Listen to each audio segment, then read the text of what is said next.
ഒരാൾക്ക് സ്ട്രോക്ക് വരാൻ സാധ്യതയുണ്ടെങ്കിൽ കാണിക്കുന്ന സിംറ്റംസ് എന്തൊക്കെയാണ്? ബേസിക്കലി തലച്ചോറിൻ്റെ പ്രവർത്തനം സ്തംഭിച്ച് തുടങ്ങുമ്പോഴാണ് സിംറ്റംസ് വരുന്നത്. അപ്പം ബി ഫാസ്റ്റ് ഓർക്കുക, BEFAST, ബി ഫാസ്റ്റ്.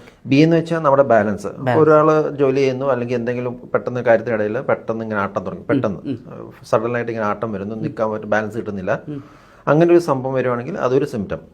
അല്ലെങ്കിൽ കണ്ണിൻ്റെ പെട്ടെന്ന് കണ്ണ് കാഴ്ച മങ്ങുന്നു, ബ്ലറിങ് ഓഫ് വിഷൻ, അല്ലെങ്കിൽ രണ്ടായിട്ട് കാണുന്നു, രണ്ടായിട്ട് ഇങ്ങനെ കാണുന്നു വെച്ചാൽ നമ്മുടെ കറക്റ്റ് മൂവ്മെൻറ്റ് കറക്റ്റ് ആവുന്നില്ല. അപ്പോൾ സിംറ്റംസ് അങ്ങനെ ഉണ്ടെങ്കിൽ അതൊരു സിംറ്റം ആവാം. പിന്നെ ഫാസ്റ്റ് എന്ന് വെച്ചാൽ ഫേഷ്യൽ ഡീവിയേഷൻ, ചെറിയൊരു സൈഡിലേക്ക് കൂടി പോകുന്നത്. ചെറിയ ഇങ്ങനെ ഒരു സൈഡിലേക്ക് പെട്ടെന്ന് കൂടിക്കഴിഞ്ഞാൽ അത് നമുക്ക് സ്ട്രോക്കിൻ്റെ ഒരു ലക്ഷണമായിട്ട് കാണാം. പിന്നെ ആം ഡ്രിഫ്റ്റ്, ആം ഡ്രിഫ്റ്റ്, അതായത് കൈ ഇങ്ങനെ പോകുമ്പോൾ ഒരു കൈ ഇങ്ങനെ തളർച്ച പോലെ, അതൊരു തരിപ്പ് പോലെ ആയിരിക്കും. പിന്നെ അത് കുറച്ച് കഴിയുമ്പോൾ ബലം കുറഞ്ഞു വരും. അപ്പം കൈ ഇങ്ങനെ പൊക്കി പിടിക്കാൻ പറയുമ്പോൾ ഇങ്ങനെ കൈ താന്നു പോകും, ആം ഡ്രിഫ്റ്റ്. അത് പിന്നെ സ്പീച്ച് പ്രശ്നം വരുന്നത്, കുഴച്ചിൽ, നാക്ക് കുഴച്ചിൽ, എന്തെങ്കിലും സംസാരിക്കുന്നത് നാക്ക് കുഴഞ്ഞു പോകുന്നു, അല്ലെങ്കിൽ വാക്കുകൾ കിട്ടുന്നില്ല, അങ്ങനെ പ്രശ്നങ്ങൾ വരുന്നത്.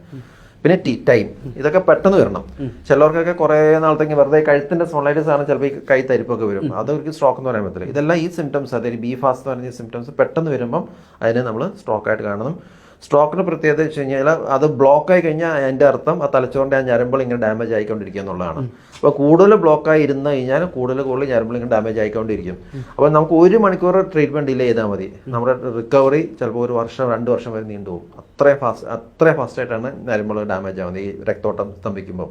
അപ്പം ഈ സിംറ്റംസ് വന്നു കഴിഞ്ഞാൽ എത്രയും പെട്ടെന്ന് എല്ലാ ഫുൾ ഫ്ലെജ് എല്ലാ ഫെസിലിറ്റി ഉള്ള ഒരു സ്ട്രോക്ക് സെൻറ്റർ അല്ലെങ്കിൽ എല്ലാ അങ്ങനത്തെ ഒരു സെൻറ്ററിലേക്ക് എത്രയും പെട്ടെന്ന് എത്തിക്കുക.